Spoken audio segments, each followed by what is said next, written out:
The elegant chandeliers of the Riverside Country Club in Connecticut cast a golden glow over the annual charity gala, but for Emily Thompson, everything was about to turn dark.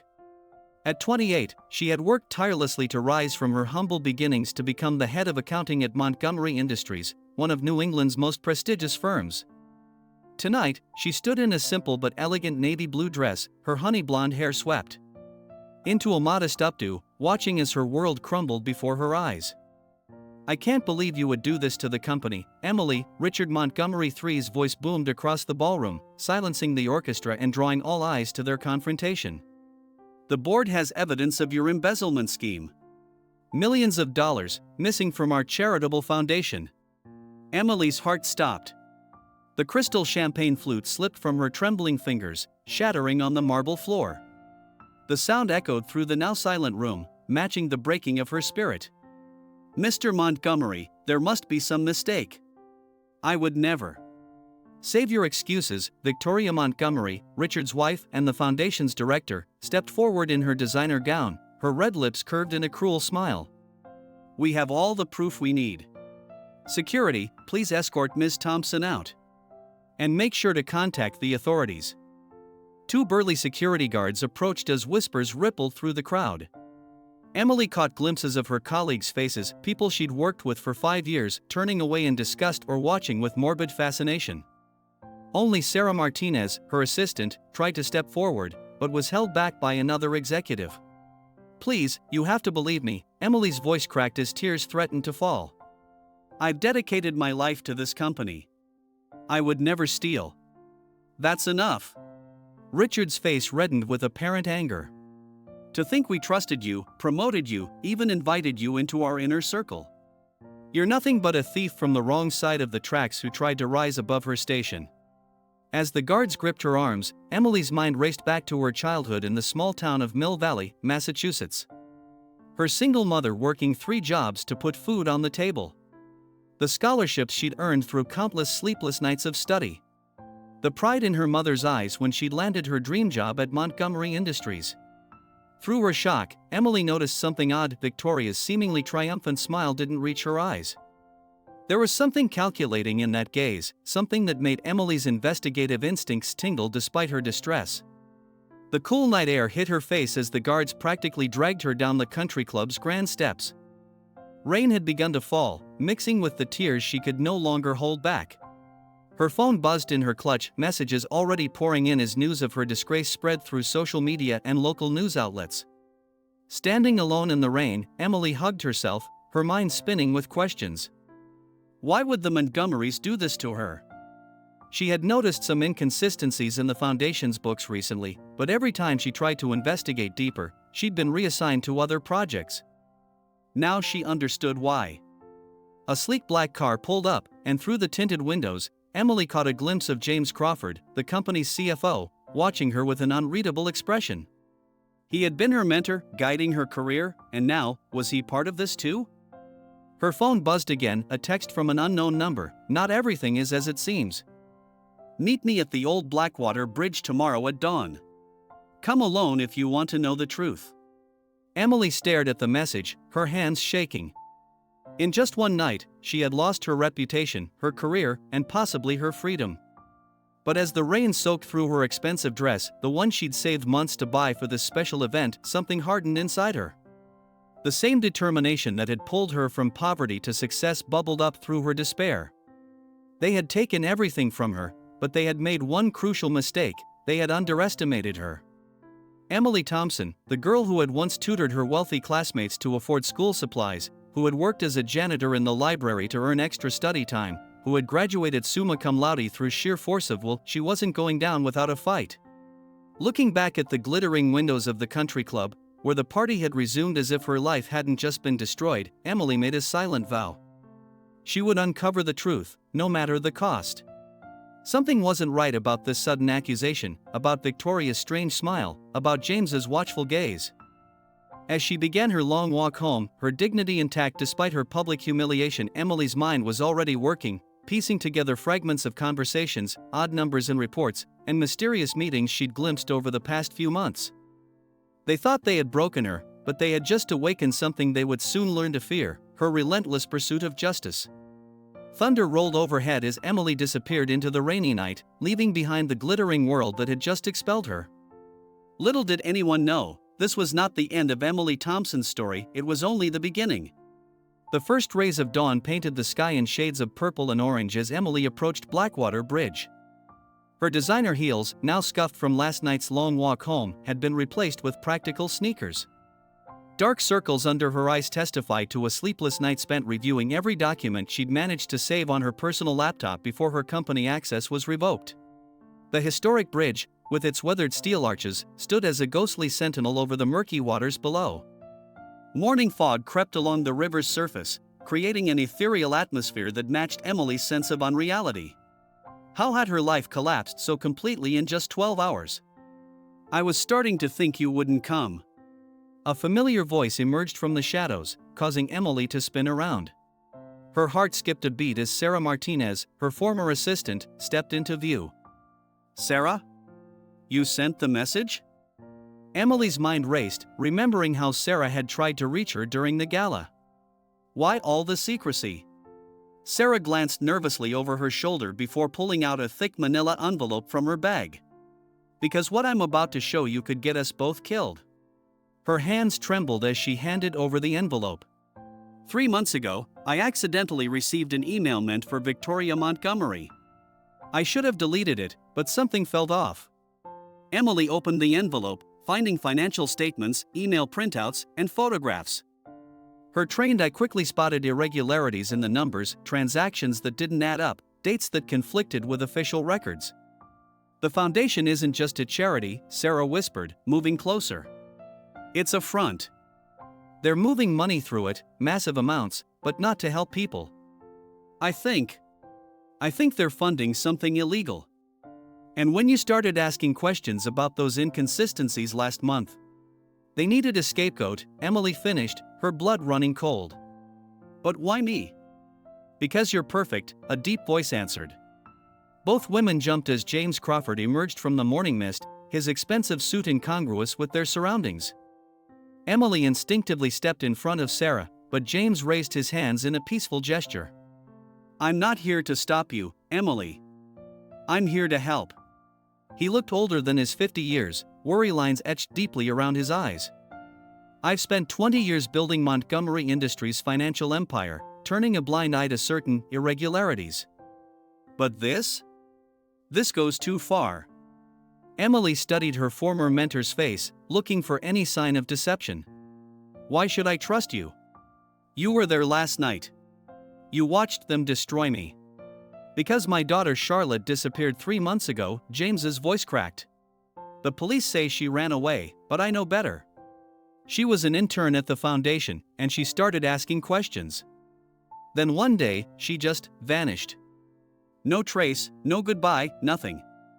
The revelation hung heavy in the morning air. Emily's mind flashed to Charlotte Crawford, a bright, ambitious college student who had shadowed her for a week last summer. She'd seemed so excited about her internship with the foundation. "There's more," Sarah added, pulling out her phone. "Look at these photos." She showed them surveillance images of Victoria Montgomery meeting with a man in a dark suit. "This is Senator William Hayes. He's been pushing for a massive infrastructure bill that would channel billions into private contracts. And guess who's positioned to get the majority of those contracts?" Montgomery Industries, Emily breathed, pieces starting to click into place. "The foundation is laundering money to bribe officials?" James nodded grimly. "Among other things. But proving it won't be easy. The Montgomerys have judges in their pockets, police chiefs on their payroll. And now they've painted you as a criminal." Emily's jaw set with determination. "Then we'll have to be smarter than them. Sarah, you still have access to the building. James, you know where all the bodies are buried. And I." She smiled grimly, "I have nothing left to lose." A police siren wailed in the distance, making them all tense. "We can't stay here," James said urgently. "They're watching all of us. Emily, you need to disappear for a while. I have a cabin in the Berkshires off the grid, untraceable. You'll be safe there while we gather evidence." "No," Emily shook her head. I'm not hiding. Running would make me look guilty. Instead, her mind raced with possibilities. Instead, I'll give them exactly what they expect. What do you mean?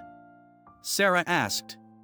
The disgraced accountant, drowning her sorrows at local bars, bitter and desperate. They'll watch me, but they'll watch me do exactly what they expect me to do. Meanwhile, she turned to James. You said Charlotte disappeared 3 months ago. That's when the largest discrepancies in the Foundation's books began. We start there. James's eyes widened. Emily, if they realize what we're doing. They already took everything from me, Emily's voice hardened. But they forgot where I came from. On the wrong side of the tracks, you learn to fight smart, not just hard. As if emphasizing her words, a freight train rumbled across the distant railway bridge, its horn echoing through the valley. Emily looked at her unlikely allies, the loyal assistant who had risked everything to help her, the guilt-ridden executive searching for his daughter, and herself, the fallen professional with nothing but her wit and determination left. We'll need help, Sarah said. I have a cousin in the FBI's white-collar crime division. He might. No, Emily cut her off. We can't trust anyone else yet. The Montgomerys have eyes everywhere. First, we gather concrete evidence. Then we'll decide who to trust. James checked his expensive watch. The workday starts in 2 hours. Sarah and I need to be seen arriving normally. He handed Emily a burner phone and a set of keys. The cabin's address is programmed in the GPS. Stay in touch only through this phone. And Emily. He hesitated. Be careful. Victoria Montgomery didn't get where she is by being merciful to her enemies. As her allies departed, Emily remained on the bridge, watching the sun rise fully over the water. In her hand, she clutched the manila envelope, her first piece of ammunition in what would become a war for truth and justice. Her mother had always told her that dignity wasn't about what people took from you, but what you chose to do in response. Opening her phone's camera, Emily took a photo of herself in her casual clothes, eyes red from crying, and posted it to her social media with a bitter message about betrayal and injustice. Let them think she was falling apart. Let them think they'd won. Little did they know, Emily Thompson was just getting started. She would find Charlotte, expose their crimes, and show the world that sometimes the most dangerous opponent isn't the one throwing punches, but the one quietly taking notes in the corner, waiting for the perfect moment to strike. The smoky atmosphere of O'Malley's bar enveloped Emily as she nursed her third club soda, disguised as vodka tonic, of the evening. 2 weeks had passed since her public humiliation, and she'd carefully crafted her fallen woman persona. Her normally pristine appearance was deliberately disheveled, her designer clothes replaced with rumpled department store items. She could feel the pitying glances from the regulars, exactly as she intended. Another round, honey? Joe, the weathered bartender, asked with concern in his eyes. Keep 'em coming, Emily slurred slightly, playing her part. Through the bar's grimy mirror, she caught sight of her tail, a muscular man in a leather jacket who'd been following her for days. The Montgomerys' watchdog, making sure their scapegoat stayed broken. Her burner phone vibrated in her pocket. A text from Sarah, Victory's having lunch with the senator tomorrow. Usual spot. Emily allowed herself a small smile, quickly hidden behind her glass. Victoria Montgomery's weekly charity lunch with Senator Hayes at the exclusive St. Laurent restaurant was about to become very interesting. The bar's door swung open, letting in a gust of autumn wind and a familiar face that made Emily's heart skip a beat.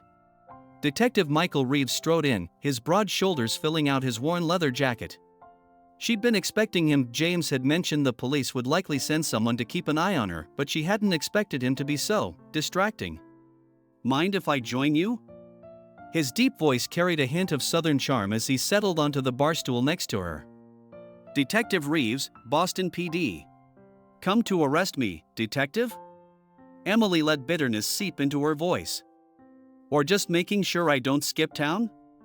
Actually, I'm here about Charlotte Crawford. His hazel eyes studied her reaction carefully.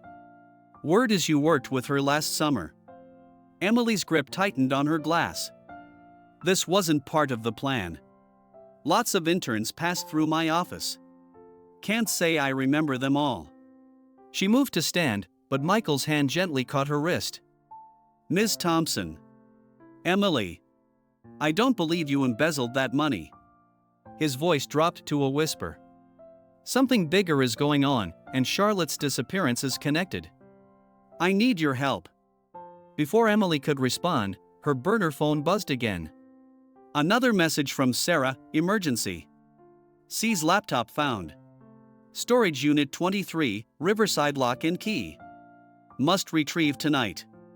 Emily's mind raced. Charlotte's laptop could contain crucial evidence, but this could also be a trap. She glanced at Michael, weighing her options. Could she trust him? More importantly, could she use him? You want to know about Charlotte? She leaned closer, letting him smell the club soda on her breath. Buy me another drink, detective. 3 hours later, Emily stood in the shadows of Riverside Lock and Key, watching as Michael used his badge to convince the night security guard to let them inspect Storage Unit 23. Her gamble had paid off. Rather than arrest her, he'd offered to help investigate after she'd fed him just enough half-truths to pique his interest. Security cameras are on a loop, Sarah's voice crackled through Emily's earpiece. James had spared no expense on their equipment. You have 20 minutes before the real feed resumes. The storage unit's door groaned open, revealing stacks of boxes and old furniture.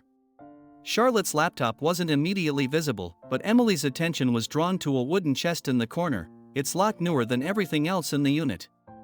Over here, Michael called softly, gesturing to a filing cabinet. Look at these labels, they're all foundation records from the months before Charlotte disappeared.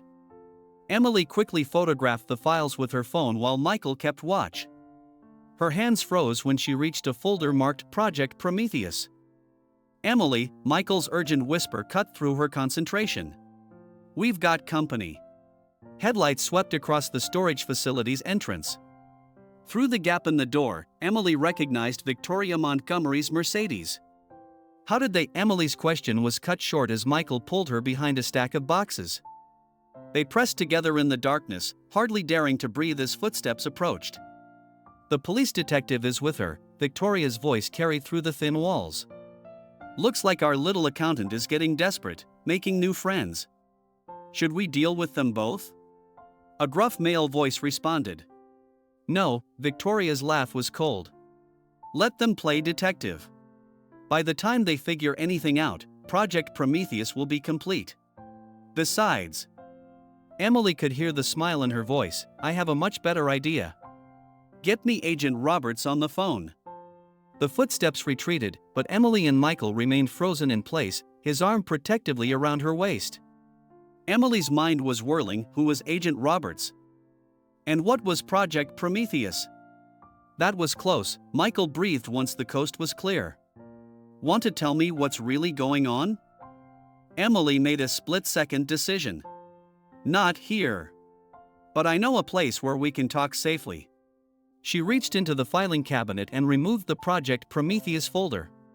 First, help me get this laptop. They found it hidden inside the wooden chest, along with something else, a small notebook with Charlotte's handwriting. The last entry read, "They're using the children." God help me, they're using the children. I have to tell someone, but V knows I know. If anything happens to me, check the... The entry ended abruptly. Back in James's cabin 2 hours later, Emily watched as Sarah worked on cracking Charlotte's laptop. Michael sat at the kitchen table, absorbing everything they'd told him. So let me get this straight, he ran a hand through his dark hair.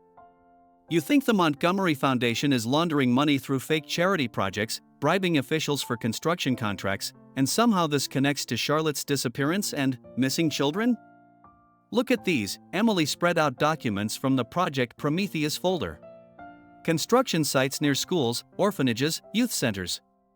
All funded by Montgomery Foundation grants.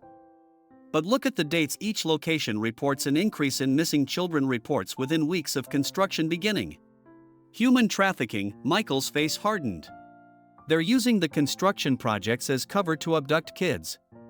Sarah's triumphant cry interrupted them. I'm in. Charlotte's files are. Her voice trailed off, face paling as she stared at the screen. Emily and Michael rushed to look. There, in horrifying detail, were photographs and documents proving their worst fears. Project Prometheus wasn't just about construction contracts, it was a sophisticated trafficking operation, using the Foundation's charitable works as cover for something monstrous. There's more. Sarah scrolled through files. Charlotte found evidence that Victoria Montgomery isn't just running this operation, she's selling information about the victims' families to blackmail high-ranking officials. That's how they're getting their contracts approved without scrutiny. Emily sank into a chair, her mind reeling. All those charity galas, those speeches about helping underprivileged children, it was all a front for this. Michael's phone buzzed. His face grew grim as he read the message. "We've got another problem. The FBI just issued a warrant for your arrest, Emily. Agent Roberts is leading the investigation." Victoria's insurance policy, Emily realized. "If we go to the authorities now, they'll arrest you before you can present the evidence," Michael finished. "We need proof of Victoria's connection to Agent Roberts." Emily stood, determination replacing her shock. "Then we'll get it. Tomorrow's charity lunch just became our chance to catch Victoria in the act." She turned to Sarah. "Call James. Tell him to get ready to move on the evidence we discussed." "Emily," Michael caught her arm. "This is bigger than we thought. These people won't hesitate to kill you." She met his concerned gaze steadily. "They already tried to kill my soul, detective. Now they get to learn why that was a mistake." As the others began planning for tomorrow's operation, Emily stared at Charlotte's photo on the laptop screen. "We'll find you," she whispered. "And we'll make them pay for every child they've hurt." The night grew deeper as they worked, the gravity of their discovery heavy on their shoulders. But for the first time since her public humiliation, Emily felt truly alive. Tomorrow would change everything one way or another. The elegant interior of St. Laurent restaurant buzzed with the quiet conversations of Boston's elite. Emily sat at the bar, nearly unrecognizable in her disguise, a sleek black wig, colored contacts, and an expensive suit borrowed from Sarah's closet. Through her dark-rimmed glasses, she kept a careful eye on Victoria Montgomery's regular table, where the Foundation director sat with Senator Hayes. "Target is approaching," Michael's voice crackled through her nearly invisible earpiece. He was positioned outside in an unmarked car, coordinating their surveillance. "Agent Roberts, right on schedule." Emily's heart raced as she watched FBI agent Patricia Roberts stride into the restaurant. Her federal badge briefly flashed at the maitre d'. The agent's crisp pantsuit and severe expression matched the photo they'd found in Charlotte's files. "The device is in place," Sarah confirmed through the earpiece. She'd arrived an hour earlier, posing as a maintenance worker to plant their surveillance equipment under Victoria's regular table. "Audio feed is clear." Emily sipped her sparkling water, remembering how they'd spent the entire night preparing for this moment. James had called in every favor he had to get them the high-tech surveillance gear. Now they just needed Victoria to incriminate herself. "Mrs. Montgomery," Agent Roberts' voice came clearly through Emily's earpiece as the FBI agent approached the table. "I apologize for interrupting your lunch." "Not at all, Patricia," Victoria's smooth reply oozed false warmth. "Senator Hayes and I were just discussing the Foundation's new youth initiative. Please, join us." Emily's fingers tightened around her glass as she listened to their conversation, waiting for the moment they needed. Behind her, she sensed rather than saw James enter the restaurant, taking his position at a corner table with a clear view of the entrance. About the Thompson situation, Agent Roberts said after their drinks arrived. "She's been seen meeting with a Boston PD detective. It could complicate matters." Victoria's laugh was like ice crackling. "Detective Reeves? Please. I have something special planned for our dear Emily's new friend. Speaking of which, how are our newest acquisitions settling in?" "The latest shipment arrived safely at the processing center," the FBI agent replied quietly. 12 items, as requested. The paperwork shows them as international adoptions." Emily felt bile rise in her throat. They were talking about children like cargo. "Excellent," Victoria purred. "The senator's associates in Sacramento are particularly interested in 3 of the items. Premium prices." "If I may," Senator Hayes interjected nervously, "is it wise to discuss this here?" Relax, William, Victoria's voice dripped with condescension. This restaurant is owned by my husband's company. Everyone here is on our payroll. Speaking of payroll, she opened her designer handbag. Your monthly consultation fee, Patricia. Plus a bonus for handling the Thompson arrest warrant so efficiently. Emily's pulse quickened. This was it, the evidence they needed of Agent Roberts accepting bribes. Sarah's surveillance equipment would be catching both video and audio. Suddenly, Emily's earpiece crackled with Michael's urgent warning. Richard Montgomery just pulled up outside. He's not supposed to be here. Emily's blood ran cold. Victoria's husband rarely attended these lunches. His presence could only mean. Victoria, Richard's voice boomed across the restaurant as he strode in. We have a situation. Someone accessed Charlotte Crawford's laptop last night. Emily saw Victoria's face darken. In one fluid motion, the foundation director reached into her handbag and pulled out not an envelope, but a small handgun. Check every face in this restaurant, she commanded Agent Roberts. Now. Emily forced herself to remain calm, casually turning back to her drink. Her disguise was good, but it wouldn't hold up to close scrutiny. She needed a distraction. As if reading her mind, James suddenly stood up, accidentally knocking over his table with a crash of breaking glass and china.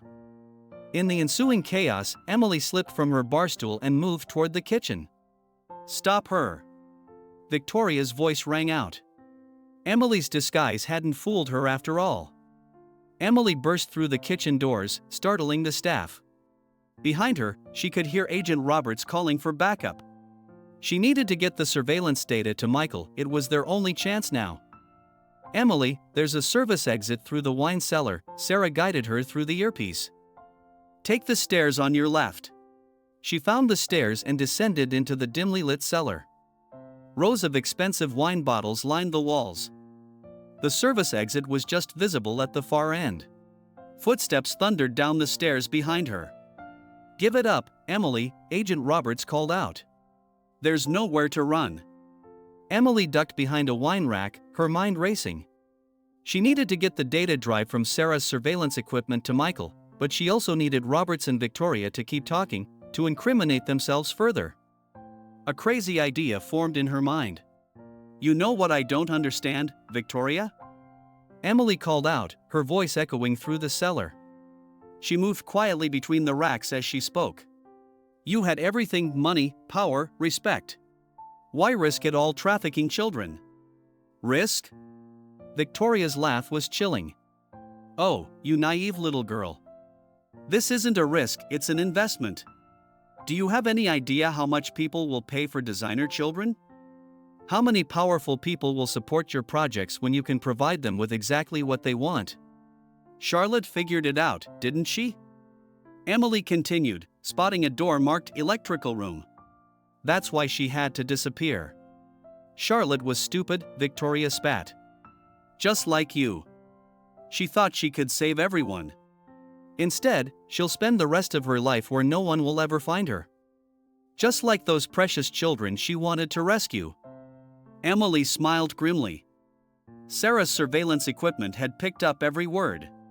Now she just needed to get the data out. The electrical room contained a fuse box and, more importantly, a small window leading to the alley.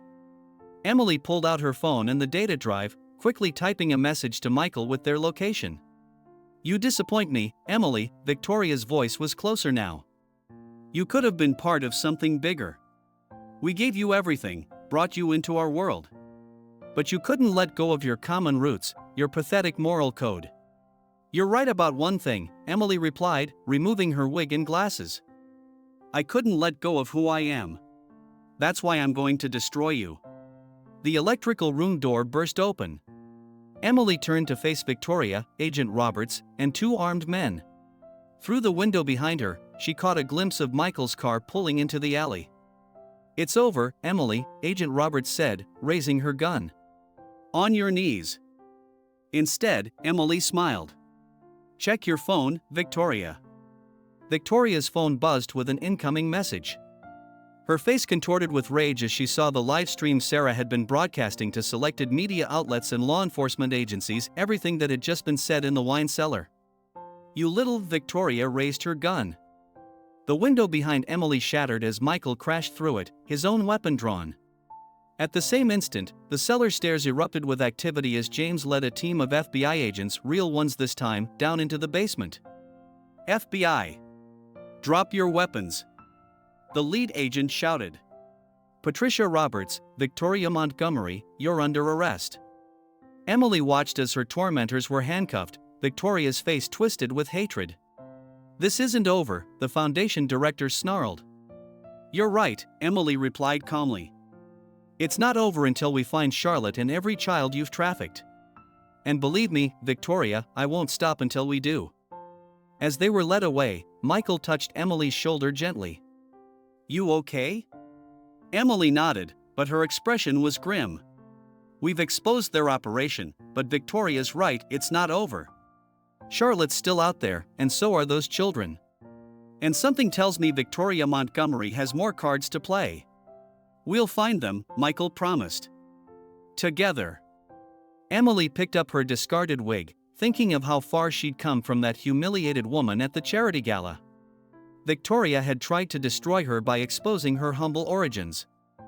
Instead, she'd reminded Emily of the strength those origins had given her. "Sarah," she spoke into her earpiece. "Access the Foundation's servers. Now that we have probable cause, let's see what other secrets Victoria's been hiding." As she climbed the cellar stairs with Michael, Emily knew the real battle was just beginning. Victoria Montgomery might be under arrest, but her network was vast, and somewhere out there, Charlotte and countless children needed their help. The war wasn't over. It was just moving to a new battlefield. The fluorescent lights of the FBI's Boston field office cast harsh shadows across the evidence board where Emily had spent the last 72 hours. Red strings connected photos of Victoria Montgomery's associates, while blue pins marked suspected processing centers where trafficked children might be held. "You need to rest," Michael said softly, placing a cup of coffee beside her. Dark circles under his eyes matched her own. Neither of them had slept much since Victoria's arrest. "I can't," Emily replied, studying a document recovered from the Foundation's servers. "Victoria's preliminary hearing is tomorrow. If we don't find concrete evidence linking her to the trafficking sites before then, her lawyers will get the charges reduced to simple financial fraud." Sarah burst into the room, laptop in hand. "I found something. Remember those construction sites near schools? I cross-referenced them with property records. They all trace back to shell companies, but look at this pattern." Emily and Michael crowded around the screen as Sarah pulled up a map dotted with red markers. "The companies all have different names," Sarah explained, "but they all incorporated on the 7th day of the month. And look at their registration numbers, they all end in 23. Emily's breath caught. "Unit 23. Like the storage unit where we found Charlotte's laptop." "It's a code," Michael realized. "Victoria's marking her trafficking operations." James entered the room, his face grave. "We have another problem. I just got word from my contact at the DA's office. Richard Montgomery made bail an hour ago." Emily's hands clenched into fists. While Victoria remained in custody, her husband had been arrested on lesser charges. Now he was free to potentially destroy evidence, or worse. "Wait," Emily turned back to the map. "Sarah, can you pull up thermal imaging for these properties?" Sarah's fingers flew across the keyboard. "Most of them show normal heat signatures, but this one." She pointed to a location in rural Massachusetts. "There's unusual activity in what's supposed to be an abandoned warehouse. And it's drawing massive amounts of power." "That's less than an hour from where Charlotte was last seen," James said quietly. Emily grabbed her coat. "We need to move. Now. If Richard's out, he'll try to clean up Victoria's mess." "Hold on," Michael caught her arm. "We can't just rush in. If there are children in there." "I've already called for backup," came a new voice. They turned to see FBI Assistant Director Marcus Chen in the doorway. "But we need probable cause for a warrant. Please tell me you have something solid." Emily quickly laid out their evidence: the shell companies, the power usage, the pattern of disappearances. Chen listened intently, his expression hardening. "Good work. I'll have the warrant in 30 minutes. In the meantime..." He fixed them with a stern look. "I cannot officially tell you to do any reconnaissance of the perimeter." They got the message. 20 minutes later, Emily crouched in the woods overlooking the warehouse, her heart pounding. Through high-powered binoculars, she watched guards patrolling the fence line. "Southeast corner," Michael whispered beside her. "They're loading something into that truck." Emily adjusted her view and felt her blood run cold. Through the truck's rear doors, she glimpsed what looked like bunk beds. "Sarah, are you seeing this?" Emily spoke into her comm unit. Sarah was monitoring security feeds they'd managed to hack into. "Yes, and you need to see something else. Patching through thermal imaging now." Emily checked her phone. The thermal view showed dozens of small heat signatures inside the warehouse, child-sized signatures. "Dear God," James breathed through the comm he was watching from another vantage point. "That's not all. Richard Montgomery just pulled up." Emily watched Richard emerge from his luxury SUV, barking orders at the guards. She zoomed in on his face, recognizing his expression, the same cold efficiency she'd seen the night he destroyed her career. "They're moving the children," Michael said grimly. "They must have contingency plans, other facilities." Emily's mind raced. They couldn't wait for the warrant. Once those trucks left, they'd lose their best chance of finding Charlotte and stopping this operation. As if reading her thoughts, Michael gripped her hand. "Emily, don't. We need to do this by the book." "The book?" Emily's voice cracked. "Tell that to those children. Tell that to Charlotte." A scream suddenly pierced the air, high-pitched, young, terrified. Through her binoculars, Emily saw guards dragging a struggling figure toward one of the trucks. "That's her," James's voice shook. "That's Charlotte." Emily was moving before she could think, sliding down the embankment toward the fence. She heard Michael curse, then his footsteps following her. "Emily, wait." Sarah's urgent voice in her ear. Multiple vehicles approaching from the south. Richard's not alone. 3 black SUVs roared up the access road, skidding to a stop in front of the warehouse. Men in tactical gear poured out, but they weren't law enforcement, they were Richard's private security team. "They're going to disappear everything," Emily realized. "All the evidence, all the children. Charlotte." "FBI teams are still 15 minutes out," Sarah reported frantically. Emily reached the fence, her fingers finding a gap in the chain link. Michael caught up to her, his service weapon drawn. "Front gates opening," Sarah warned. "First truck is about to move out." Emily looked at Michael, saw her own decision reflected in his eyes. They couldn't wait. "Sarah, kill the power," Emily commanded. "James, create a diversion on the north side." "Michael." She met his gaze. "Ready to break some rules?" He answered by helping her through the fence. The warehouse plunged into darkness as Sarah cut the power. From the north came the sound of explosions, James using his corporate security experience to set off the emergency flares they'd brought. Chaos erupted as guards ran toward the commotion. Emily and Michael slipped through the shadows, reaching the warehouse's side door. "Charlotte." James's voice cracked through the comb's second truck. "They're loading her now." Emily rounded the corner in time to see Charlotte, thinner, bruised, but alive, being forced into the truck. Richard Montgomery stood nearby, shouting orders. "FBI. Freeze." Michael's voice boomed across the compound. Gunfire erupted from Richard's security team. Emily sprinted toward the truck as Michael provided cover fire. She caught a glimpse of other children inside, their faces pressed against the windows in terror. Emily Thompson, Richard's voice carried over the chaos. "Still playing the hero?" She turned to face him. He held Charlotte by the arm, a gun pressed to her head. "It's over, Richard," Emily said steadily, despite her racing heart. "The FBI has everything, the shell companies, the money trails, the trafficking routes." "Nothing's over," he snarled. "You have no idea how deep this goes, how many powerful people need our services." Victoria and I? We're just the tip of the iceberg. More gunfire erupted from the tree line, James, providing additional cover. Richard's grip on Charlotte loosened for just a moment. It was enough. Charlotte drove her elbow back into his solar plexus, breaking free. Emily tackled her clear as Michael's shot rang out, catching Richard in the shoulder. Sirens wailed in the distance, FBI backup finally arriving. Richard's security team scattered into the woods. Charlotte! James rushed forward, gathering his daughter into his arms. She clung to him, sobbing. Emily helped Michael secure Richard as FBI teams swarmed the compound.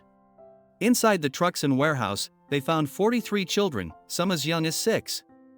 Evidence scattered around the facility documented hundreds more who'd passed through.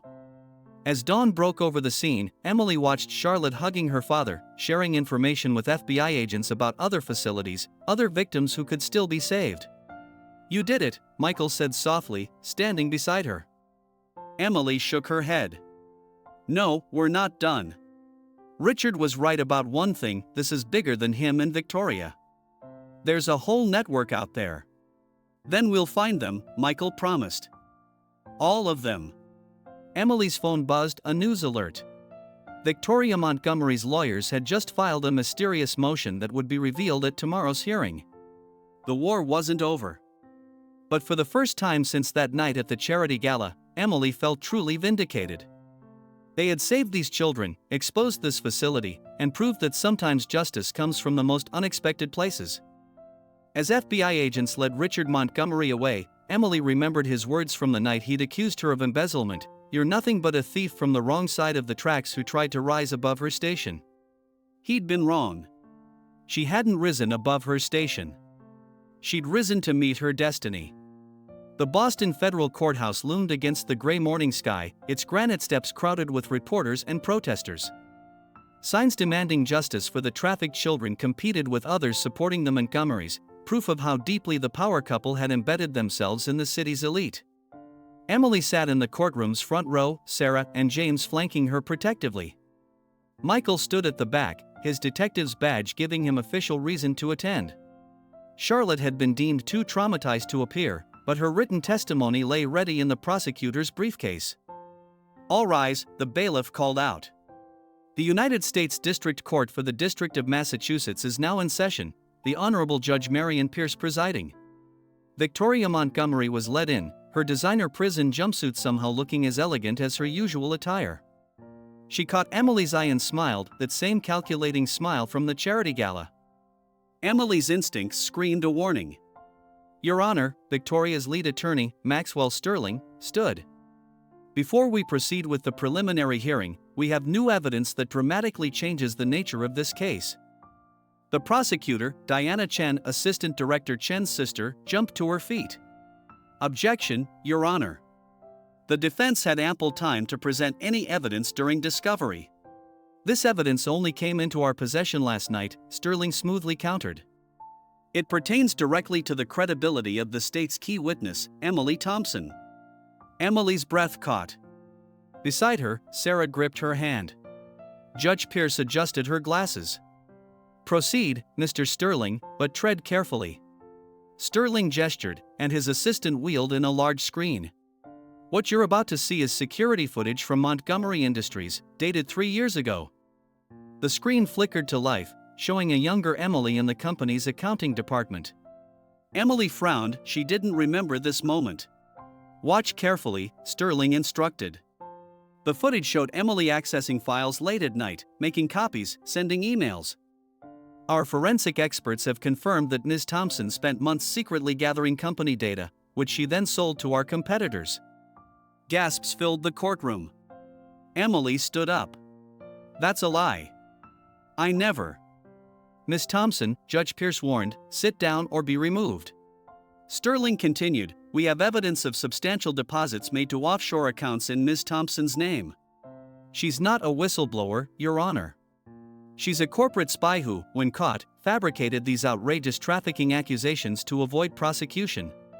"Objection," Diana Chen called out. "This is character assassination, and irrelevant to the charges against Mrs. Montgomery." On the contrary, Sterling smiled. It goes to the heart of the case. The state's entire investigation stems from Miss Thompson's allegations.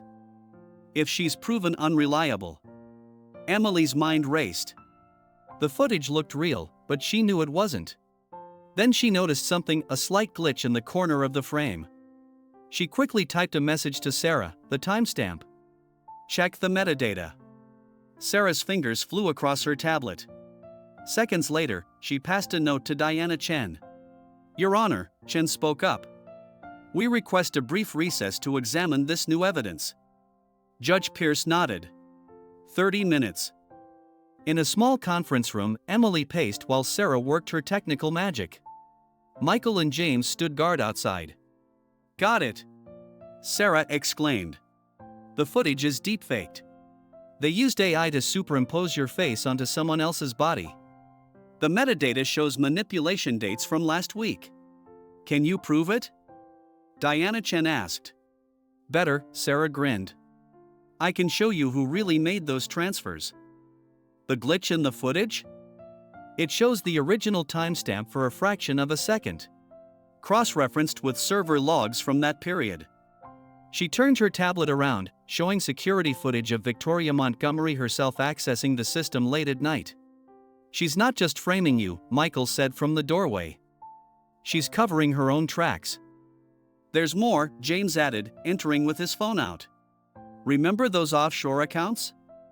I had my banking contacts trace them. They lead back to a holding company owned by Senator Hayes, Emily finished. Victoria's not just trying to discredit me. She's protecting her entire network. The courtroom reconvened with tension thick in the air. Sterling looked supremely confident as he prepared to continue his presentation. Your Honor, Diana Chen stood first. The prosecution would like to present its own evidence regarding this footage. What followed was a masterclass in legal destruction.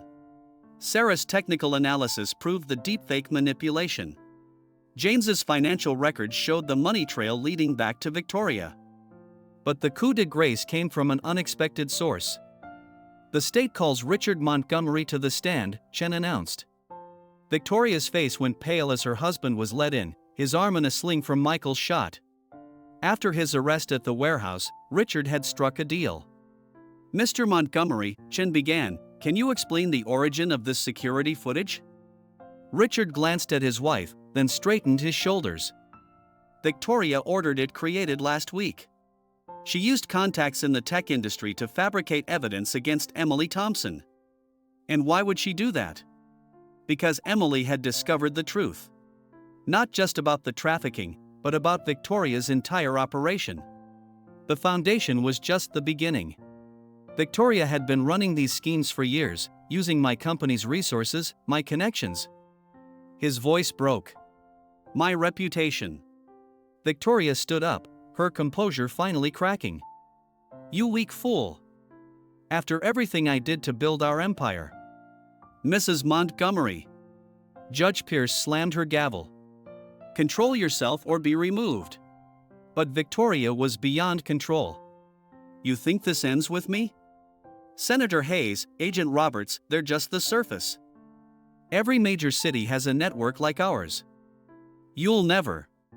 Federal marshals rushed to restrain her as she lunged toward Richard. In the chaos, Emily noticed Victoria slip something to her attorney, a small USB drive. Michael, she whispered urgently. The drive. It must have evidence about the other networks. Detective Reeves moved smoothly through the commotion, accidentally bumping into Sterling and making him drop his briefcase. In the confusion, Sarah managed to swap the drive with a duplicate they'd prepared. Judge Pierce finally restored order. In light of this testimony and the prosecution's evidence debunking the defense's claims, bail is hereby revoked. Mrs. Montgomery will remain in custody pending trial. As Victoria was led away, she locked eyes with Emily one final time. You think you've won? There are things in motion you can't possibly understand. Children aren't our only commodity, Emily. Information is power, and we have information about people who can make you disappear with a single phone call. Emily stood her ground. Then we'll expose them too. All of them. The courtroom emptied slowly, reporters rushing to file their stories. Emily, Michael, Sarah, and James gathered in the hallway. Sarah, start analyzing that drive, Emily instructed. James, we need to protect Charlotte. Victoria's threats weren't idle. Already arranged, James nodded. She's being moved to a safe house tonight. And you, Michael touched Emily's arm gently, need to be careful. Victoria's network will be desperate now. Emily's phone buzzed with a text from an unknown number. Well played, Miss Thompson. But do you really want to know how deep this rabbit hole goes? Meet me at midnight. Quincy Market. Come alone. The message was signed with a single letter, Z. It's a trap, Michael said, reading over her shoulder. Probably, Emily agreed. But it might be our only chance to uncover the rest of the network. She looked at her allies, her friends. Victoria's right about one thing, this is bigger than her. Those children we rescued? They're just the beginning. Sarah held up her tablet, showing her preliminary scan of Victoria's drive. Multiple encrypted folders, high-level security protocols, whatever's on here, they really didn't want anyone finding it. Then that's our next move, Emily decided. Sarah, crack that drive. Michael, help me track down this mysterious Z. James. I'll keep Charlotte safe, he promised. And Emily? Thank you. For everything. As they left the courthouse, Emily felt eyes watching from every direction.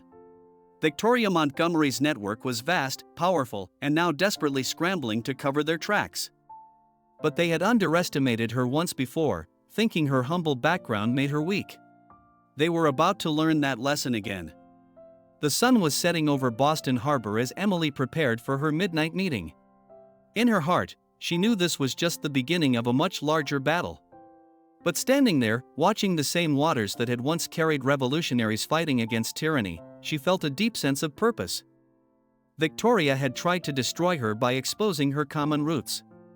Instead, she had reminded Emily of something crucial: real change often comes from those with nothing left to lose and everything to fight for. The war for justice was far from over. But for the first time, the monsters who preyed on innocence were the ones living in fear. The historic bricks of Quincy Market gleamed wet with midnight mist as Emily waited, her breath visible in the cold air. Despite Michael's protests, she had come alone, mostly. She knew he and a team of trusted FBI agents were watching from concealed positions nearby. Her phone buzzed with a message from Sarah: drive decryption at 85%.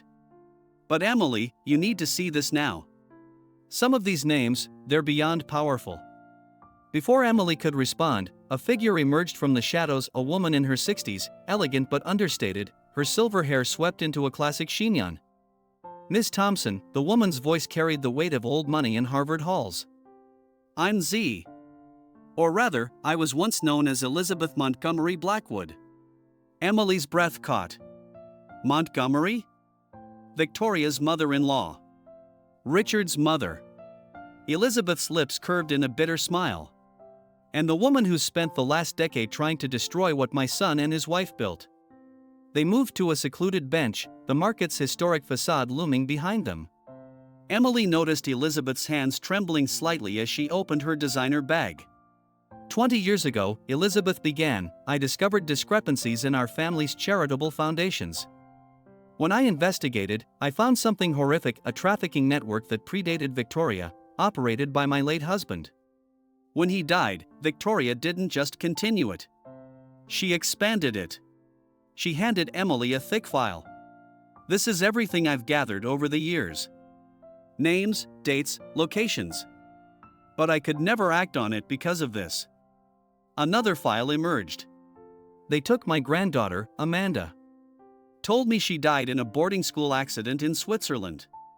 But this proves she's alive, being held as insurance against people like me who know too much. Emily's mind raced. The other networks Victoria mentioned are all connected, Elizabeth confirmed. Think of it like a spider web, with nodes in every major city. Politicians, judges, business leaders, all compromised, all connected by two things: trafficked children and information. Victoria's operation was just one strand of the web. Emily's phone buzzed again. Sarah had finished decrypting the drive. The message made her blood run cold. Emily, it's worse than we thought. They're not just trafficking children. They're breeding them. Genetic engineering. Designer babies for the ultra-wealthy. The Montgomery Foundation's medical research grants. You know, don't you? Elizabeth watched Emily's face. About the labs? How long? Emily's voice shook with rage. 15 years. They call it Project Genesis. Selective breeding, genetic modification, children designed to order. The trafficking operation? That's just their public face. The real money comes from creating perfect children for billionaires who can't conceive, or who want to ensure their legacy. Emily felt sick. The construction sites near schools. Screening facilities. They watch the children, identify specific genetic markers, then select the most promising for their breeding program. Elizabeth's hands clenched. Amanda wasn't taken because of me. She was taken because she was genetically perfect for their program. Suddenly, floodlights blazed around them. Black SUVs screeched to a halt at every exit. Emily reached for the panic button Michael had given her, but Elizabeth caught her wrist. Don't, she said calmly. They're not here to hurt us. A dozen figures emerged from the vehicles, not attackers, but children. Teenagers really, ranging from 14 to 17. Leading them was a striking young woman with Elizabeth's silver hair and Richard's eyes. Amanda, Elizabeth breathed, rising shakily. Hello, grandmother, Amanda Montgomery stepped forward. I got your message. We all did. And we brought the evidence. The teenagers formed a protective circle around Amanda. We're the first generation, she explained to Emily.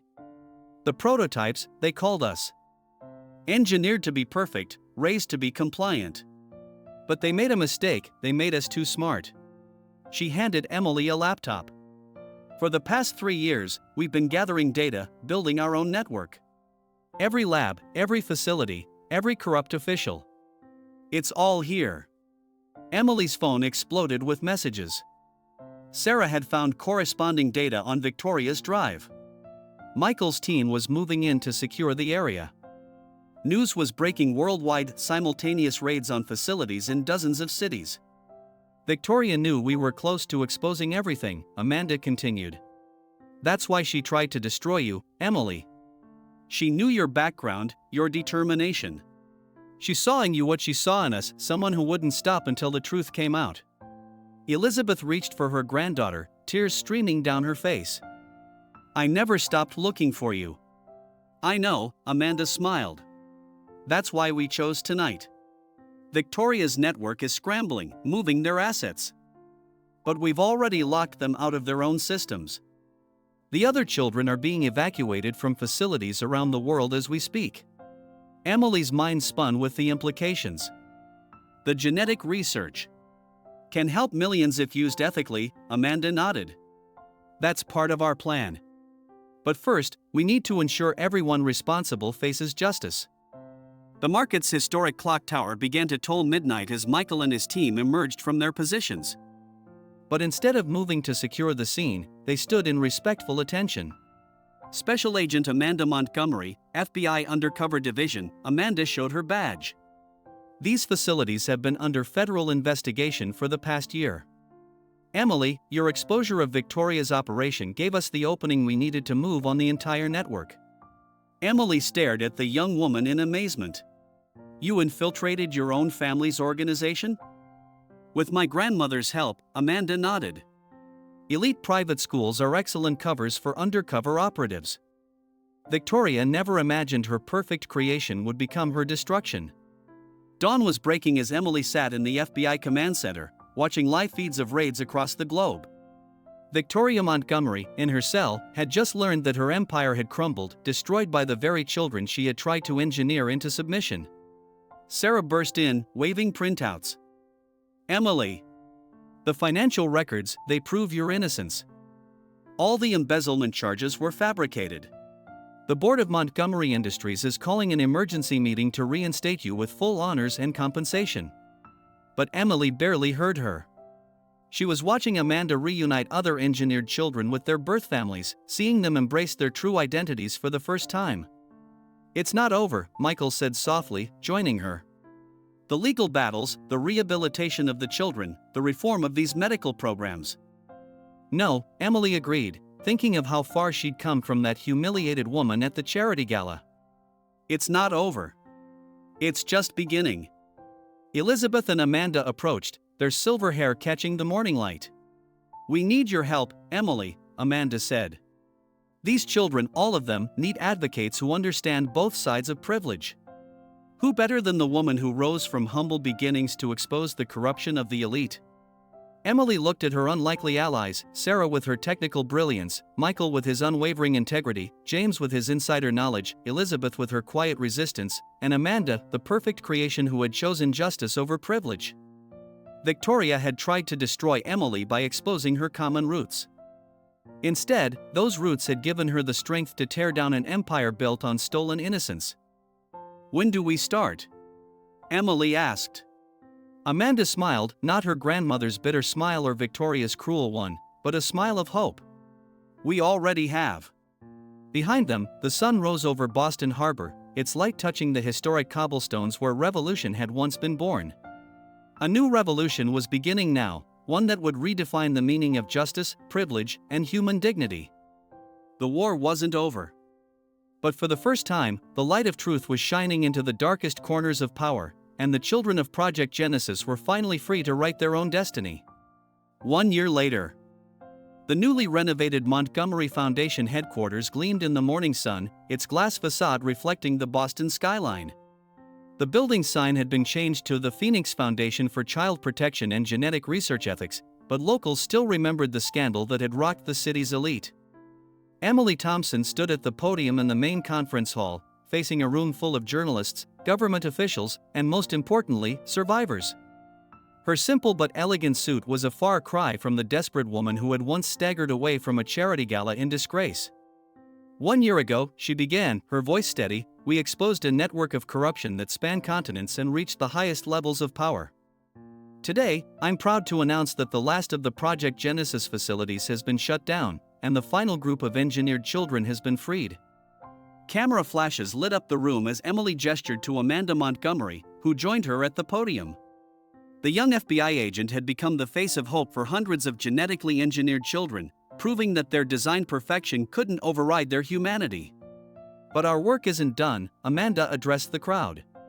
While Victoria Montgomery and her co-conspirators await trial, were transforming their instruments of exploitation into tools for healing. The Phoenix Foundation is now the world's leading research center for ethical genetic medicine, helping children born with genetic disorders while ensuring that genetic engineering technology can never again be abused for profit. From his seat in the front row, Michael squeezed Sarah's hand. Their wedding rings caught the light. They had fallen in love during the long nights of investigation and database decryption. James Crawford sat beside them, Charlotte leaning against his shoulder.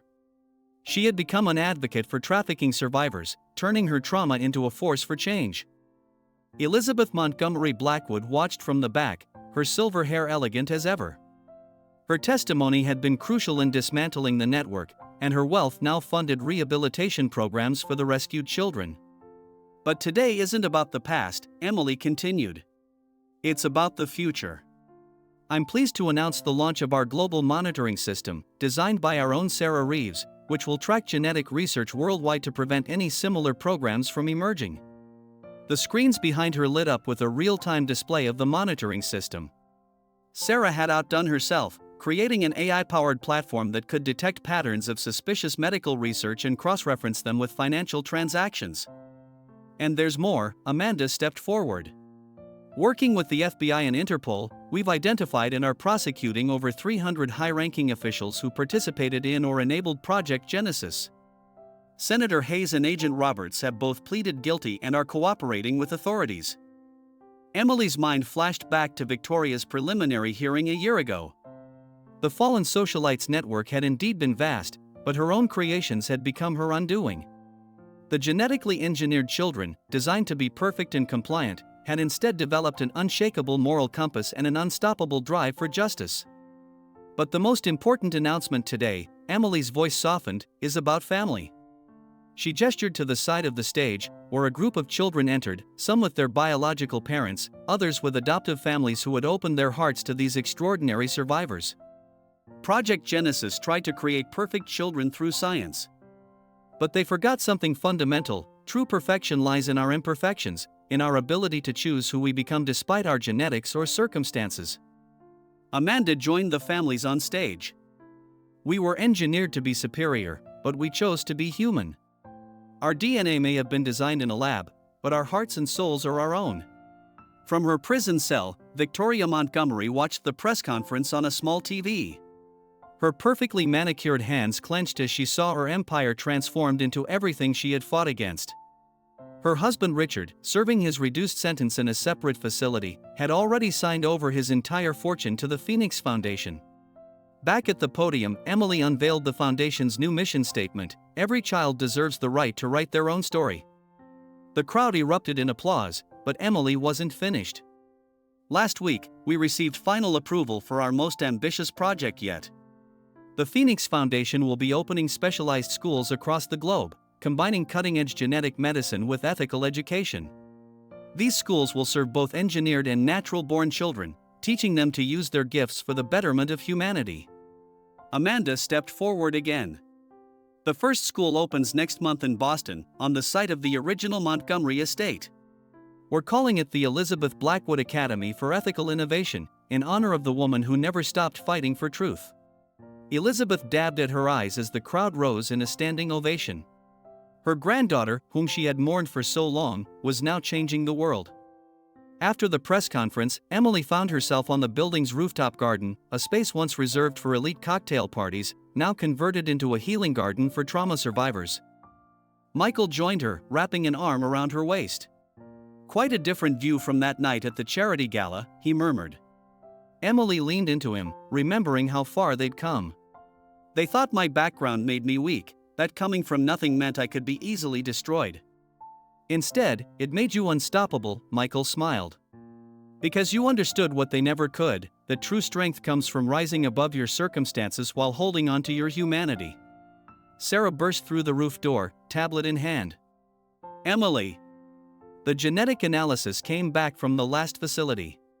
"You need to see this." The data showed something extraordinary: the engineered children had begun developing abilities that went beyond their programming. Not supernatural powers, but enhanced empathy, advanced problem-solving skills, and an unprecedented capacity for ethical reasoning. "They didn't create monsters or slaves," Sarah explained excitedly. "They accidentally created a generation of natural-born reformers. These kids aren't just surviving their trauma, they're transforming it into positive change." Amanda joined them, accompanied by a group of her fellow survivors. "We have a choice now," she said. "To use our engineered abilities to help others, to ensure that no other children suffer as we did." Emily looked at these remarkable young people, designed to be weapons of the elite, now become warriors for justice. The Phoenix Foundation isn't just about protection or rehabilitation, she realized. It's about transformation. Taking the darkest aspects of human nature and transforming them into light. As the sun set over Boston Harbor, Emily thought about the long journey from that rainy night when her world had crumbled. Victoria Montgomery had tried to destroy her by exposing her humble origins to the world of privilege and power. Instead, those very origins had given her the strength and perspective needed to bridge both worlds and bring about real change. The war wasn't over, there would always be those who sought to exploit the vulnerable. But now there was hope, embodied in the unlikely alliance of a wronged accountant, a dedicated detective, a brilliant technician, a repentant grandmother, and a generation of engineered children who had chosen to become humanity's protectors. "Ready to go?" Michael asked softly. "Charlotte's hosting a survivor support group tonight." Emily took one last look at the city skyline. "You know what Victoria told me in court? That I would never understand how deep the rabbit hole went." She smiled. She was right. I didn't understand. But I wasn't afraid to fall, to keep digging until we found the truth. As they left the rooftop, Emily's phone buzzed with messages from around the world: more survivors being found, more facilities being transformed, more lives being rebuilt. The story that had begun with her public humiliation had become a global movement for change. They had tried to steal her dignity, but she had uncovered their hidden crimes. And in doing so, she had helped create something beautiful from the ashes of corruption, a future where every child, engineered or natural, could write their own story of triumph.